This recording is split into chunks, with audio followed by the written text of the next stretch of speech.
All right, so I meant to do a little bit more, but I had a visitor, and so I stopped my last video earlier. Let's just jump in 39 through 43. Let's just finish this page up. These are a little harder factoring problems. So one of the things that I mentioned earlier is this idea of GCF, looking for that greatest common factor. And in this problem right here, you're going to notice that all three of these pieces are divisible by 3. So the first thing that I would do is I would pull the 3 out of every single piece. Now that 3 is still a valuable part of that question. It's actually part of it, so I don't want to ignore it. So in my final answer, I'm still going to have that 3 as part of it. But just like this previous question that I have right here, I'm going to do a quick diamond. So remember, A is 1 and C is 10. So I'm going to put the 10 and the 13 here and here. And I have to think of what numbers would have a product of 10 and that would somehow add up to 13. And I'm all of a sudden looking at this thing going, wait a minute. I don't think this one actually works. I think we literally came up with a problem because the only ones that work are 10 and 1 or 5 and 2. So I think we have a problem that when we got to here, once we factor that 3 out, we are already done. But I think we meant that to be a little bit different, but I'm going to leave it alone. That's not factorable past where we have it. But this one is.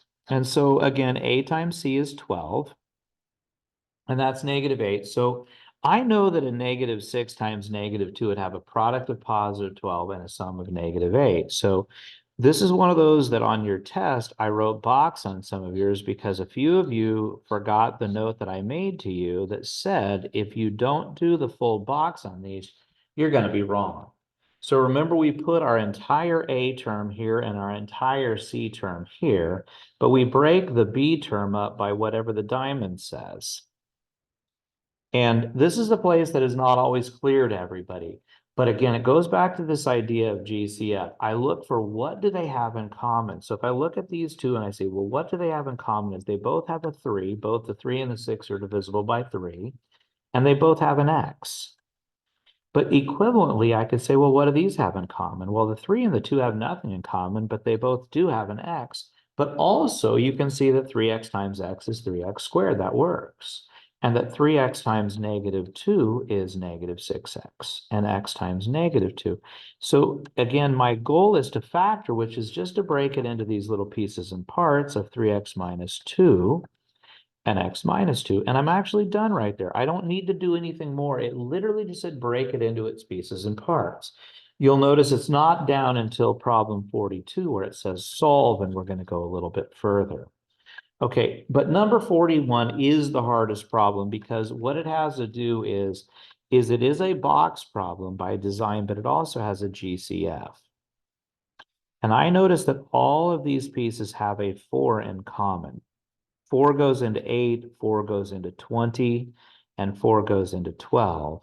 And so if I wanted to go through and do A times C is -6, and that's -5 for the B term. Sorry, that looks a little bit messy. Let me fix that. Minus 5x and a -3. This is one of those that really bothers people because they forget that not only is 3 times 2 6, but so is 6 times 1. And so since their product is supposed to be -6 and their sum is supposed to be -5, it has to be -6 and +1. And so I'm going to put this over here so I have enough room. But I'm going to break this up and I'm going to put the 2x squared here, right? I'm going to put the -3 here from the bottom corner. We're going to break up those other two pieces as a -6x and a 1x. And then I'm going to look for common factors. And I notice that these both have just an x in common. And x times 2x would be 2x squared, but that works because those have a 2 and an x in common. 2x times -3 is negative, but that makes sense because those both have a -3 in common, and this is a 1 because they have nothing in common. So I'm done. So I still have my 4 that's coming along from the right, and I've got my 2x plus 1 times x minus 3. Now, the rest of the story for 42 and 43 is just trying to do that last little piece, which is to then use that factored form to come up with a solution on when something is equal to 0, which is really how we like to use it. So we want to just find out what makes each of these terms 0. And of course, if x is 4, that's one of them. The other one is where 5x plus 9 is 0. So I'm going to bring this 9 to the other side, which is going to make it negative, and I'm going to divide. Now, these are the two answers here and here that work. But notice we just changed this sign, and over here we just changed the sign and divided. So some people are able to get right straight to these two answers without writing those extra steps, and I'm okay with that. So last little problem, we're going to do our diamond, which again, that's another one of those weird ones where these numbers are almost the same. So I think if I multiplied 21 and -1, that would do it. And so here we go. We're going to start with our factored form. We're going to put our 21x's and our -1x there. Remember, we're going to try to learn how to break that middle term up by what the diamond says. We're going to look for common terms, and I can see that there's 3 and an x in common there. 3x times x, again, those have an x in common. 3x times 7 is 21, but those have an x in common, and -1. But just like the previous question, that gets me where I wanted to go because I didn't ask you to solve. I asked, or to factor, I asked you to solve. So that means this answer right here is x equals -7 should solve it, or x equals 1/3 should solve it. Now, something that I like to say in my classes is I ask my students to go ahead and check their answers sometimes. So let's take this answer -7. So according to this, if I have done it right, if I do 3 times -7 squared plus 20 times -7 minus 7, if I have done that right, I should get 0. And in fact, I do.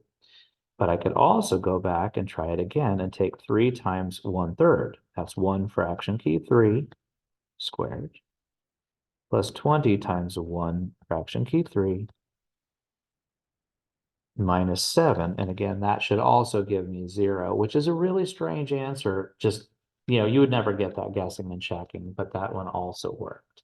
So that will do, and that will get us through problem 43, and we just have one page left to go. All right, I will see you back in class. Bye-bye.